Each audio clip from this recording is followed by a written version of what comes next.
Oke, bismillahirrahmanirrahim. Assalamualaikum warahmatullahi wabarakatuh.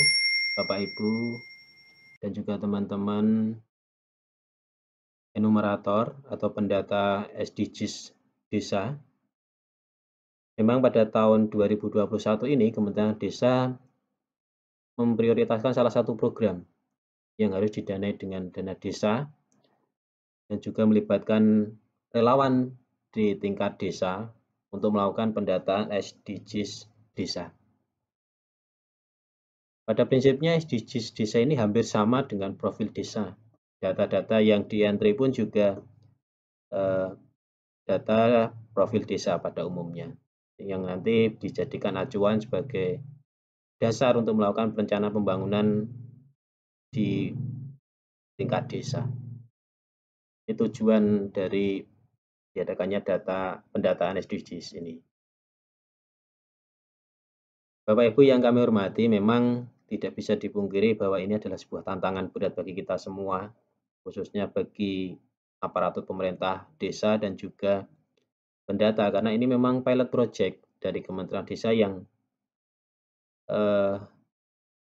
baru pertama kali dilakukan di tingkat desa. Dan tidak dipungkiri juga karena keterbatasan sumber daya manusia di desa, karena levelnya pendataannya adalah di tingkat RT, ini memang menjadikan tantangan tersendiri bagi pendata maupun bagi aparatur pemerintah desa dalam mencari personel terbaik untuk ikut berpartisipasi dalam mensukseskan pendataan SDGs ini.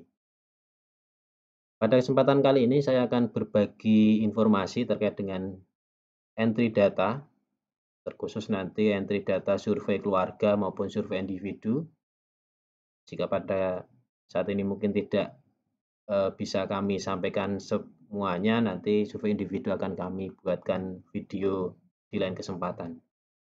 Jadi fokus kita pada kesempatan saat ini adalah untuk survei keluarga. Yang pastinya harus diawali dengan melakukan download aplikasi di Play Store, sudah tersedia dengan mengetikkan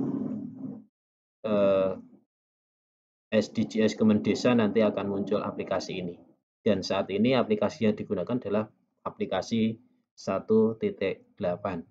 Jadi jika Bapak Ibu masih menggunakan aplikasi yang lama, silahkan diupdate dulu melalui Play Store. Dan mohon maaf, pada saat ini saya menggunakan aplikasi yang sudah saya install di laptop maupun di desktop di PC, yang pastinya harus menggunakan aplikasi emulator Android. Dan jika nanti berkenan, silakan ditinggalkan di komentar, nanti akan kami buatkan tutorial untuk install aplikasi di desktopnya.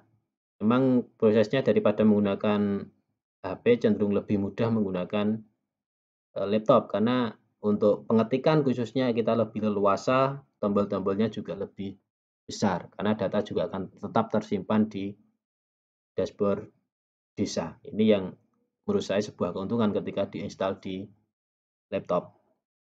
Oke, lanjut saja, kita mulai pada entry pertama, yaitu survei keluarga. Diawali dengan melakukan pendataan ke warga masyarakat dengan menggunakan langsung, bisa menggunakan HP Android atau bisa juga diawali dengan hard copy yang sebenarnya sudah disediakan di semua desa, yang artinya tinggal desanya ini menyiapkan atau tidak. Pastinya nanti anggarannya adalah disiapkan melalui anggaran dana desa untuk pengadaan belangkonya. Untuk struktur belangkonya juga sudah disiapkan, kita bisa mencarinya di internet. Ini sudah banyak yang men-sharing terkait dengan form pendataan SDGs ini. Kita lanjutkan untuk survei keluarga. Ini kita masuk pada menu keluarga. Jadi menu awal, setelah kita login, ini ada survei keluarga, kita klik. Nah, yang pertama kita masukkan adalah RT RW-nya. Kita contohkan adalah RT 01, 001 atau 00 RW, RT 001, RW 001 misalkan. Alangkah lebih baiknya itu jika dituliskan 3 digit. Karena ketika diisi 1 digit atau 2 digit saja, nanti akan terdeteksi sebagai tanggal ketika kita lakukan ekspor atau admin desa melakukan ekspor data. Jadi ketika kita masukkan 01 garis miring 01 itu nanti di ekspor data dashboard desa munculnya adalah tanggal. Dalam hal ini kemungkinan akan muncul bukan RT tapi muncul tanggal 1 bulan 1 tahun 2021. Itu yang pengalaman di desa kami yang lakukan adalah menggunakan 3 digit untuk RT RW-nya. Berikutnya tombol kolom nomor KK ini tidak perlu dibahas lagi, sudah jelas. Di sini kita contohkan dengan satu angka saja, misalkan 22 sampai dengan 16 angka. Selanjutnya nama, kita masukkan nama Eko Supriyanto misalkan. Alamatnya misalkan alamat lengkap atau bisa jadi ditulis saja alamat padukannya saja atau dusunnya saja. Misalkan dusun Gambiran misalkan. Kemudian nomor HP bisa diisi sesuai dengan hasil pendataan dengan digit yang berbeda-beda pastinya. Nomor telepon jika memang tidak ada bisa dikosongi. Ini kepala keluarga. Nah, ini yang penting. Ini keluarga juga harus dituliskan. Misalkan kalau tadi 22 ini kita tuliskan 11 sampai dengan 16 digit. Tempat tinggal kalau memang milik sendiri diisi milik sendiri. Pastinya berdasarkan hasil pendataan, status lahan juga milik sendiri. Luas lantai bisa dihitung berdasarkan jumlah ukuran bangunan. Misalkan 9 kali 9 berarti luasnya adalah 81 meter persegi. Kemudian luas tanah mungkin ditambah halaman yang ukurannya 8 kali 5 berarti 40. Berarti mohon maaf ini 81 ditambah 40 berarti 121. Mohon maaf jika nanti ada kesalahan. Jenis lantai bisa marmer granit atau mungkin bisa dipilih salah satu jika memang berkeramik ya, bisa dipilih yang keramik. Bagian dinding beton bisa ditulis bisa dipilih berdasarkan hasil pendataan, misalkan semen dengan beton, kayu yang berkualitas tinggi. Kayu berkualitas tinggi biasanya ini dalam bentuk pendopo dan lain sebagainya. Kalau yang sifatnya masih menggunakan bambu dalam bambu anyaman itu menggunakan dipilih kayu berkualitas rendah atau bambu. Selanjutnya jendela atap tidak ada masalah, penerangan listrik juga tidak ada masalah, energi untuk memasak juga tidak ada masalah, hanya ada beberapa pilihan mawon atau beberapa pilihan saja, itu bisa dipilih salah satu. Tempat pembuangan sampah jika memang ada bisa dipilih ada, gambar ini bisa di kebun dibakar, tempat sampah, tempat angkut reguler. Ini bisa dipilih salah satu. Misalkan ini di tempat sampah misalkan. Fasilitas mandi cuci kakus milik sendiri, sumber air bersih. Ini ada beberapa pilihan. Ada ledeng pipa berbayar, ini bisa jadi PDAM, bisa diisi dengan pipa berbayar. Perpipaan ini misalkan ada fasilitas sumur bor di wilayahnya, bisa menggunakan ini. Ketika menggunakan air sumur, bisa dipilih yang mata air atau sumur, dan seterusnya. Selanjutnya untuk fasilitas buang air besar, ini juga ada beberapa pilihan. Kalau di tempat saya, sebagai contoh, pilih jamban sendiri. Sumber air minum kita menggunakan sumur, karena tadi kita punya sumur ya, yang di atas misalkan kita pilih sumur. Tempat pembuangan air limbah, ya ini yang misalkan di lubang tanah misalkan. Selanjutnya untuk rumah berada di bawah sutet atau tidak, rumah bantaran sungai tidak, rumah di lereng bukit tidak, secara keseluruhan rumah tidak kumuh misalkan. Jadi baru itu kita simpan. Sukses. Kita lanjutkan ke akses pendidikan. Nah, ini akses pendidikan ini kalau di fasilitas keluarga ini semuanya yang ada itu bisa diisi di luar wilayah, beda dengan yang RT. Kalau yang survei RT itu hanya yang berada di lokasi RT, tapi ketika yang survei keluarga untuk fasilitas pendidikan ini bisa diakses atau diisi yang berada di luar wilayah, misalkan PAUD berjarak setengah kilo, misalkan kilometer, jarak waktu tempuhnya adalah 5 menit. Kalau di sini 5 jam, kita bagi mawon dengan asumsi berarti 0,1 jam misalkan dengan akses yang mudah. Lalu kita simpan. Selanjutnya SDMI misalkan dengan jarak 2 km, waktunya setengah jam, 0,5 berarti, tambah dengan akses mudah, simpan.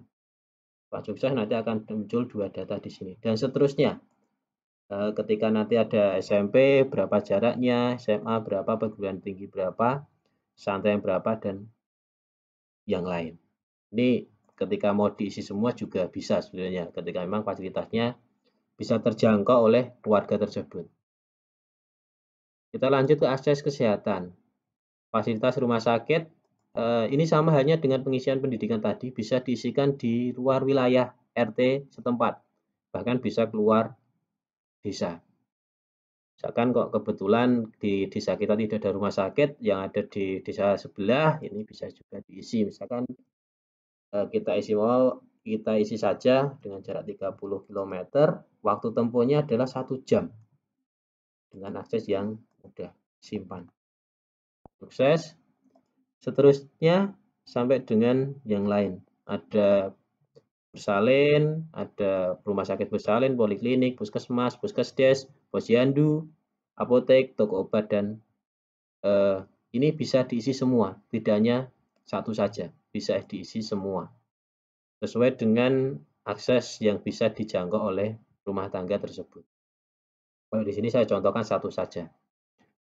Berikutnya akses tenaga kesehatan, dokter spesialis, ada dokter umum, ada bidan, tenaga kesehatan, dan dukun. Ini sama halnya tadi ketika kita mengisi akses pendidikan dan juga akses kesehatan, Bapak Ibu. Jadi bisa diakses di luar wilayah RT. Sepemahaman saya seperti itu, bisa diakses di luar wilayah. Misalkan dokter spesialis kebetulan ada di wilayah kita, misalkan dengan jarak 1 km, dengan waktu tempuh 0,2 jam, misalkan dengan akses yang mudah ini bisa disimpan. Berikutnya dokter umum sama, misalkan jaraknya sama, misalkan ini kita isi misalkan mawon, atau misalkan saja ini nanti akan muncul 2. Ketika nanti kita mengisikan bidan akan tambah lagi 1, tenaga kesehatan ada tambah lagi 1, dan dukun tambah lagi 1. Misalkan memang bisa dijangkau oleh rumah tangga tersebut. Berikutnya ada akses sarana prasarana yang bisa diakses oleh keluarga juga. Ini juga posisinya juga mungkin bisa keluar desa. Misalkan lokasi pekerjaan utama, misalkan jenis transportasinya darat, menggunakan transport umum tidak, karena misalkan menggunakan kendaraan pribadi. Kalau misalkan memang menggunakan kendaraan umum, itu juga bisa dipilih ya. Berikutnya waktu tempuh dalam sekali jalan, asumsikan saja kita berjalan selama 1,5 jam dengan biaya, kita ambil kalau misalkan biaya ini biasanya bisa dihitung dari bahan bakar maupun biaya-biaya yang lain, misalkan ada parkir dan juga jika memang membutuhkan tambahan untuk makan itu juga bisa ditambahkan. Ini misalkan kita dengan jarak 0,5 jam ini mungkin biaya bensin sekarang kita anggap aja Rp15.000 dengan akses mudah atau sulit. Ya, di sini kita isi mudah. Ini sebagai lokasi pekerjaan utama. Berikutnya ada ke sekolah, lahan pertanian yang diusahakan. Artinya yang lahan pertanian yang diusahakan adalah lahan pertanian yang digarap pada saat yang bersangkutan didata atau respondennya didata. Ini yang digarap. Kemudian sekolah, sama, berubah juga sama. Misalkan ini kita isi sama saja, tapi bisa jadi berbeda berdasarkan hasil pendataan Bapak Ibu semuanya. Lalu kita simpan sukses. Setelah selesai, kita lanjut untuk ke lain-lain. Berapa jumlah anggota keluarga yang menggunakan transportasi umum? Jika ada, tulis ada. Jika tidak ada, ya tidak perlu diisi. Ini sudah cukup. Misalkan tidak ada, ya tidak perlu diisi. Atau kalau mau diisi juga bisa diisi 0. Kalau memang ada, bisa diisi jumlahnya. Selanjutnya untuk pemanfaatan penerima program pemerintah, BLT atau bantuan langsung tunai, ini biasanya dialokasikan dari anggaran desa. Nanti bisa berkoordinasi dengan Bapak Ibu Kepala Dusun, atau mungkin bisa berkoordinasi dengan pemerintah desa. Mana saja warga-warga yang menerima bantuan langsung tunai, termasuk program PKH, bantuan sosial tunai, bantuan presiden, UMKM, bantuan pekerja, bantuan anak didik, atau pendidikan anak, lainnya, dan rata-rata pengeluaran. Ini kita contohkan saja karena sudah mendapatkan, karena memang belum mendapatkan program lain, mendapatkan BLT,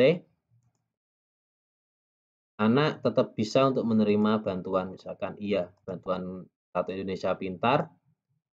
Selanjutnya, berapa rata-rata pengeluaran? Kita asumsikan saja pengeluaran selama 1 bulan itu adalah 1 juta. Yang kita simpan. Ketika sudah selesai, ini bisa kita cek hasil entrian kita, yaitu di hasil survei keluarga. Nanti datanya akan muncul di sini.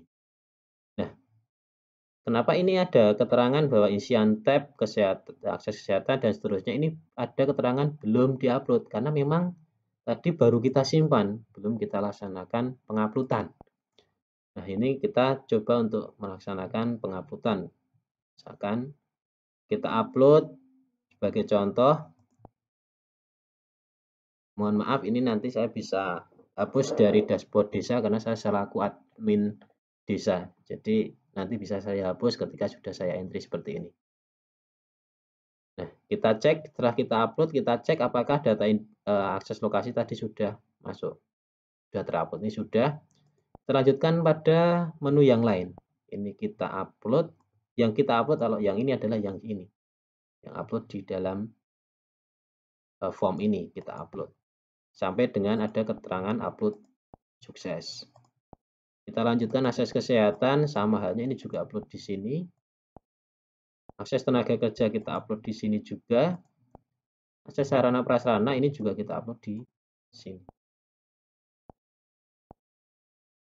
Selanjutnya lain-lain ini kita upload. Jika sudah selesai kita cek apakah memang uploadan kita semuanya sudah berhasil.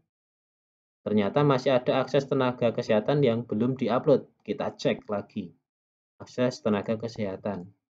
Nah, ternyata betul ada satu isian tadi entry data kita yang belum terupload. Kita lakukan penguploadan ulang. Ya, oke, sudah sukses. Selanjutnya kita cek lagi di hasil entry data. Nah, ini ketika sudah prosesnya seperti ini, kemungkinan besar data sudah terupload sukses ke dalam dashboard desa. Secara prinsip seperti itu Bapak Ibu, sama halnya nanti juga untuk survei individu. Survei individu sama nanti bisa dicek terlebih dahulu, nanti jika ada waktu atau ada kesempatan nanti akan kita buatkan tutorialnya atau informasi terkait dengan cara upload data di survei individu. Mungkin itu yang dapat saya sampaikan. Sekiranya ada kekurangan saya mohon maaf. Saya akhiri. Assalamualaikum warahmatullahi wabarakatuh.